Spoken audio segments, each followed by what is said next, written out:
All right, hello. Welcome to, we're doing like 30, 60, 90 triangles, figuring out sine, cos, tan using the unit circle deal. But before we get to that, just one review question, getting ready for the final. If you want to pause the video, see if you can find X, Y, Z in this example before going on. All right, so hopefully you had a chance to try this, but basically X is in the upper right here. So the sort of the setup is 4 plus whatever X is has to equal minus 5. Right, so if you subtract 4 from both sides, X is minus 9. And you can almost do it mentally, right? But anyways, negative 1 plus Y has to be 7. So negative 1 plus Y is 7. That means Y itself is 8. Pick one more color here. So for Z, we have 6 plus Z is negative 3.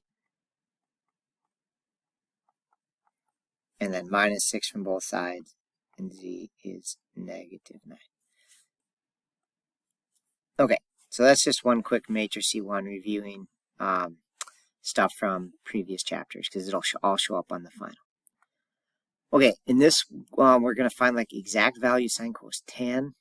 All right, and we did this yesterday, and this is just going over more examples of it. Please know that for all of these, you're going to use the 30, 60, 90 triangle or the 45, 45, 90 triangle, right? And you're going to fix the hypotenuses at 1. And then if the hypotenuse is 1, they have like the special relationship between the other sides. Like in 45, 45, 90, the two sides are the same, root 2 over 2, if hypotenuse is 1. And then here the short leg is half the hypotenuse.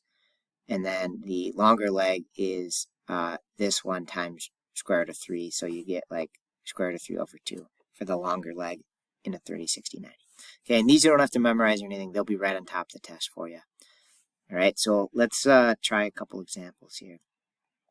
Okay, and then the other thing we got to know before we get going here really is like when you draw angles in the coordinate plane, you always start with the positive x-axis. And then if it's a positive angle, you go up from there. And if it's a negative angle, you go down from there. So we're going to have to draw these, and that's going to be kind of the first step. Okay, so we're going to try to find the sine and cos of 135 degrees. So the first thing is to draw the standard form angle, just like we were talking. So we're going to have the positive x-axis here, and then we're going to go up because it's positive, right? And we just got to go 135.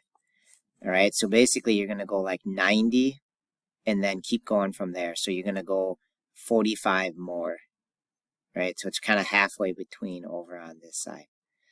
Okay, so there's our 135 degree angle, right? And then when you do the sine and cos, this part's a little bit weird, but you're going to make a right triangle drawing back to the x-axis. So once you get this point here, draw back to the x-axis, draw a right triangle, and then we just got to figure out which special triangle is it, right? And so kind of the key here is we went 45 here, so it means we must be 45 on this side too. So this triangle right here is the 45, 45, 90 triangle. Okay, and now I'm basically going to draw in this. The hypotenuse is 1, and then draw in the legs. Okay, so I'm going to draw that in here. So we got hypotenuse of 1. This leg would be root 2 over 2. And then this leg would be root 2 over 2. Okay, and then before we get going here, we actually got to figure out, like, think of it as an XY coordinate plane at this point. And so on the x-axis, we went left. So this value would actually be negative, right? Because we went left. The y value would still be positive because we went up. Okay, so this little triangle right here, that's what we're going to use to figure out our sine and cosine. And here's our reference angle here. Okay, so if we kind of label these sides, this is the reference angle, this is the opposite leg, this is the adjacent, and this is the hypotenuse. Okay, so when we do the sine, sine is just op to hypotenuse. So the sine ratio would be op would be positive root 2 over 2, and the hypotenuse would be 1. So if we clean that up, divide by 1 doesn't do anything, she gets square root of 2 over 2. So the sine of 135 is root 2 over 2. Okay, and if we come over here and do the cos, we're just going to do adjacent, so that's the negative root 2 over 2 divided by hypotenuse, which is 1. And divided by 1 really doesn't do anything, so we just get negative root 2 over 2. Sorry, that negative sign didn't show up very well there. Okay, and I would encourage you to test these quick. So the sine of 135, we can get a decimal on the calculator and verify that that's the same as the decimal for square root of 2 over 2, if we did it right. Okay, so I'm just going to check my mode quick, make sure I'm in degree mode, and then I can get out of here. Okay, so sine 135, and then just verify that that is really square root of 2 divided by 2. Okay, so there's the decimal value. The exact value is this, right, which is kind of our goal, is to find the exact value. So the exact value for sine 135 is root 2 over 2. Okay, and the exact for cos 135 is negative square root of 2 over 2. And again, you can verify those on the calculator. All right, let's just do a couple more examples here. So let's try sine and cos of negative 150. Okay, and if you want to pause here, you could draw it out quick before continuing. I think it's good for you to try stuff before just watching my solutions. Okay, so we're going to draw negative 150. So I'm going to start right here, and I'm going to go down this time because it's negative. So there's negative 90.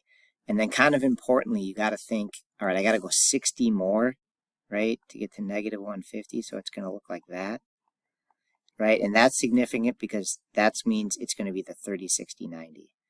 If this is 60 right here, right, I went 90, then 60 more, then this little angle here is going to be 30.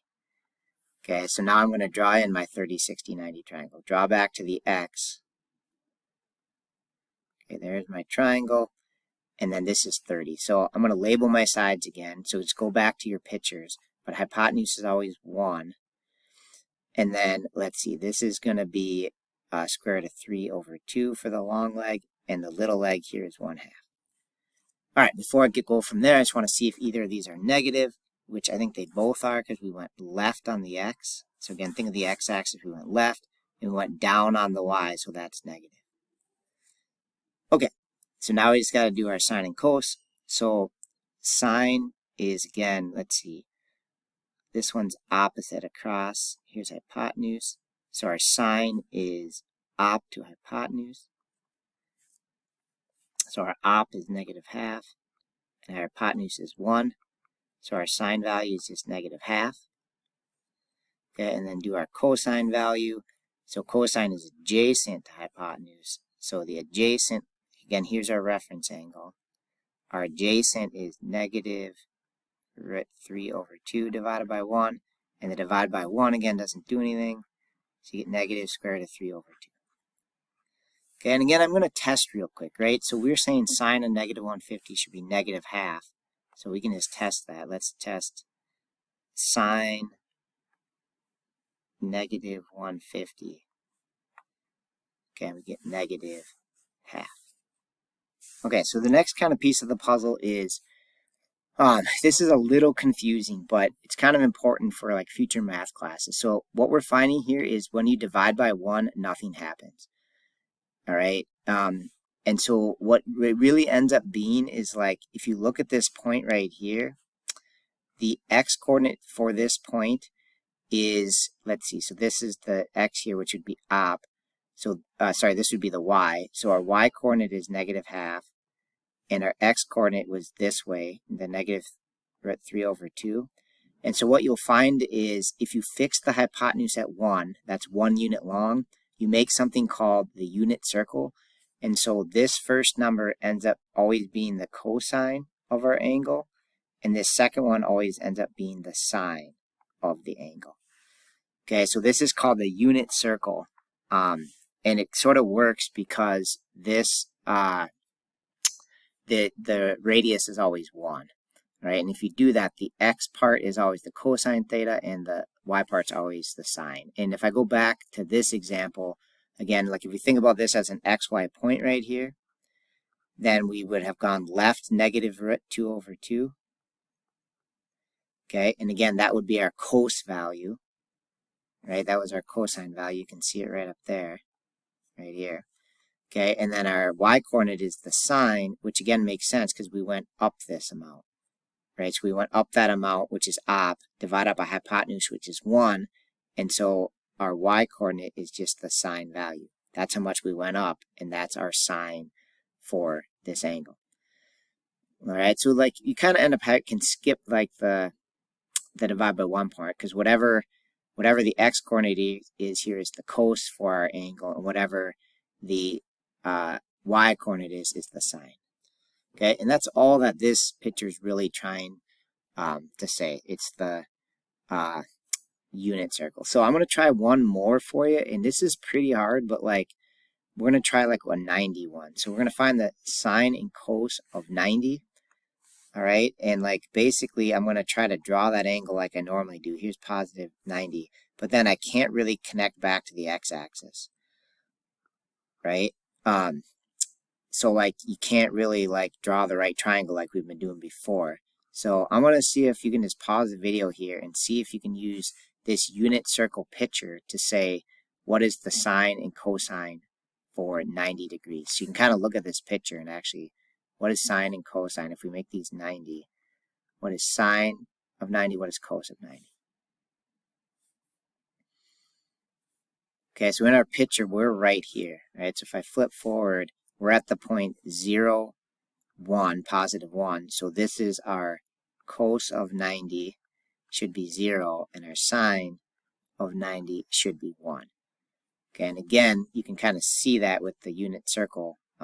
Here's the x is the cos, and the y is the sine value. And you can test it again. If you do like cos 90, right, that should be 0, and then sine 90 should be 0. Okay, so that's kind of some special cases, which is kind of interesting. But, you know, as you go on in math, you'll definitely use this unit circle. And if you fix the radius of 1, the x is always the cos, and the y is always the sine. All right, final thing I want to do is do a tan one. So I'm going to have you do tan of 120. And I'm going to have you draw a 120 angle first. Again, I'd pause the video and try that. All right, so what this looks like, positive x-axis, I go up 90, and then I go up 30 more. Right, so it's 90 and 30, right, which means it's going to be the 30, 60, 90 triangle. So there's our 120 degree angle. Draw it back to the x-axis. Sorry for the poor handwriting. All right, this one is 60 now. And then just label them. So same as always, right? I would encourage you to pause maybe and try this if you want. All right, but we should have hypotenuse of 1, and then in a 30, 60, 90, this little one's half, and this one's square root of 3 over 2. Okay, so for tan now, right, so here's our reference angle again. Our tan is opposite over adjacent. So in our picture, opposite is this one and adjacent is this. So we got to do a little bit of work here. The opposite is square root of 3 over 2, and adjacent is 1/2. Okay, so to clean this up, you could actually, the 2's, I think, I don't know if the 2's are going to cancel. I think they're going to cancel, but basically I'm going to write it as like square root of 3 over 2 divided by 1/2, and then you do your keep, switch, flip, or whatever. So you change it into a multiply question, so it's square root of 3 over 2 times 2 over 1. Yeah, and the 2's do cancel then. So you end up with just square root of 3 over 1.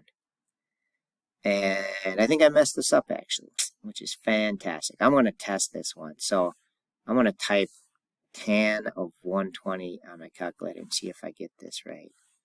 So tan 120, but I think I got it wrong. Yeah, and so I got root 3 over 2, or square root of 3, right? But it should have been negative root 3. And the reason is I messed up. I forgot in my picture here, I forgot to label this one. I went left, so this one should be negative. This one went up, so it's positive. So anyways, I would put a negative in the question, and that would follow all the way through. So the right answer should be negative root 3 here, which would then match what I got here, right? So it's negative root 3. Okay, that's all I got. Thanks for watching.